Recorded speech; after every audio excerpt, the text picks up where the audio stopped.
بڑی کوشش کیجیے عمران خان کے خلاف کرپشن کے کیسز نکالے جائیں. میری بھی ایک دو ملاقاتیں ہوئی کہ جناب آپ تو بڑی سٹوریز کرتے ہیں. میں نے کہا یار ایک شخص, اور یہ عمران خان صاحب بیٹھے ہیں, شاید آپ میں سے بہت سے لوگوں کو نہ پتا ہو, پی ایم آفس میں ہمارے بھی ذرائع ہوتے ہیں, اکثر پوری کابینہ پریشان ہوتی تھی کہ جناب بات ہم نے کی ہے, کہاں سے پتہ لگ گئی. وہ شخص جو پانی کی آدھی بوتل بھی ضائع نہیں ہونے دیتا بطور وزیر اعظم کہ یار یہ آدھی پانی کی بوتل میں نے ابھی رکھی, کیوں اٹھا کے لے گئے, وہ کرپشن کرے گا. میں نے سمجھائی لوگوں کو یہ بات, لیکن پلے بک کیونکہ وہی پرانی تھی, کیا کرپشن کے کیسز نکالو, ڈسکریڈٹ کرنا ہے, کرپشن تھوپنی ہے. مسٹر اے بی سی کا فلانا دوست ہے, اس سے نکال کے لاؤ. کچھ نہیں, آج 2.25 مہینے ہو گئے, کوئی کرپشن نہ نکلے گا. عمران خان کا کرپشن کا کیس نہیں نکل سکتا, نہ نکلے گا. میں نے بتائی کہ نہیں آپ کچھ کوشش, میں کہا میں یہ کوشش نہیں کر سکتا کیونکہ مجھے یہ پتا ہے کہ عمران خان کی کرپشن نہیں نکلنی. اچھا, media narratives against P T I. French revolution جب آیا تھا تو اس وقت ایک تھاٹ تھا کنگ لوئی کا, میں ریاست ہوں, میں بادشاہ ہوں, میں قانون ہوں. اور یہی چیز ہم نے دیکھی کہ جب media narratives P T I کے خلاف بن رہے تھے, ابھی حال ہی میں آپ اگر آئی ایم دا کنگ کا دیکھ لیں, the king can do no wrong. King ہمیشہ, جو بادشاہ ہے وہ ہمیشہ اچھی چیزیں ہی کرتا ہے. فیٹو پہ پوری حکومت نے کام کیا, ہماد اظہر بھی ادھر ہیں, لیکن پی ٹی آئی نے کام نہیں کیا, بادشاہ نے سب سے اچھا کام کیا. آئی ایم دا لا, قانون میں ہی ہوں.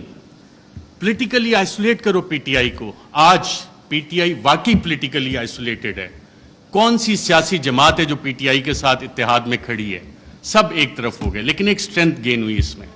پاکستان کی عوام بغیر کسی کال کے نکل آئے, اور شاید جو وزیر اعظم عمران خان کا آخری دن تھا وزیر اعظم ہاؤس میں, اس وقت جو لوگ نکلے اور جنہوں نے رپورٹ کیا, آئی تھنک عمران ریاض تھے, باقی ہم لوگ بھی تھے, ان سب نے ایک بات نوٹ کی.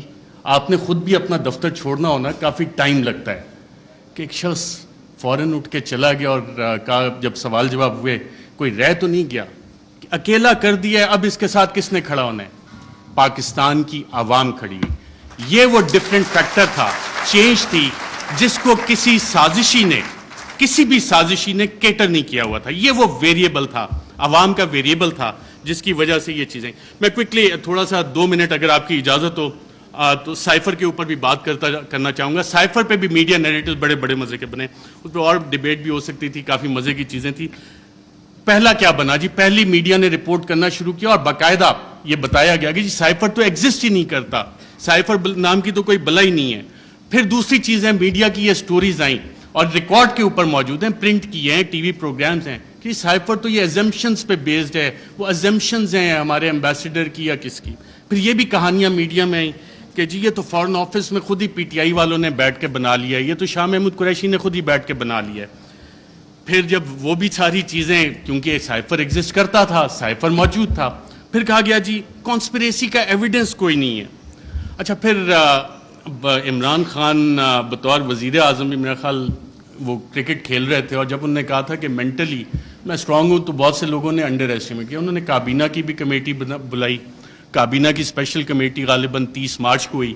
30 مارچ کو میں نے سابق وفاقی وزراء سے پوچھا, وہاں کانسپریسی کی بات بھی ہوئی, کانسپریسی کا ذکر بھی اس میں ہوا, اور پھر 31 کو نیشنل سیکیورٹی کمیٹی بھی انہوں نے بلا لی, اور اس کا بھی مور اس پہ لگ گئی کہ بلیٹنٹ انٹرفیرنس. اور اس کے آخری پیراگراف میں ایک لفظ لکھا ہوا ہے کہ جو 31 کو نیشنل سیکیورٹی کمیٹی کی میٹنگ ہوئی, اس نے 30 مارچ کے جو منٹس اسپیشل کیبنٹ کے ہیں ان کو ریٹیفائی کیا. اب 30 مارچ کو آپ سب وفاقی وزراء جو اس میں بیٹھے تھے, اس وقت کے وزیر اعظم اس میں بیٹھے تھے, ان سب نے کانسپریسی اور سازش کا لفظ اس میٹنگ میں ذکر کیا. یہ میرے ذرائع نے مجھے بتایا ہے, آپ سبھی یہاں پہ بیٹھے ہیں, اگر کسی نے کانٹراڈکٹ کرنا ہے تو سابق وزیر اعظم خود بیٹھے ہیں, وہ کر سکتے ہیں کہ 30 مارچ کو جو اسپیشل کیبنٹ میٹنگ تھی اس میں سازش کا ذکر ہے. بالکل سازش کا, میں ایز اے جرنلسٹ کلیم کر رہا ہوں. پھر یہ کہا گیا کہ جی وہ انٹیلیجنس ہم نے خود ہی کر لی, اور انٹیلیجنس کی بیسس پہ آبویسلی اس پہ سوال اٹھے کہ انٹیلیجنس, ہمارے انٹیلیجنس کے ادارے بہت اچھا کام کرتے ہیں, دہشت گردی کے خلاف بہت اچھا کرتے ہیں, پاکستان کی سیکیورٹی کے لیے بہت اچھا کام کرتے ہیں.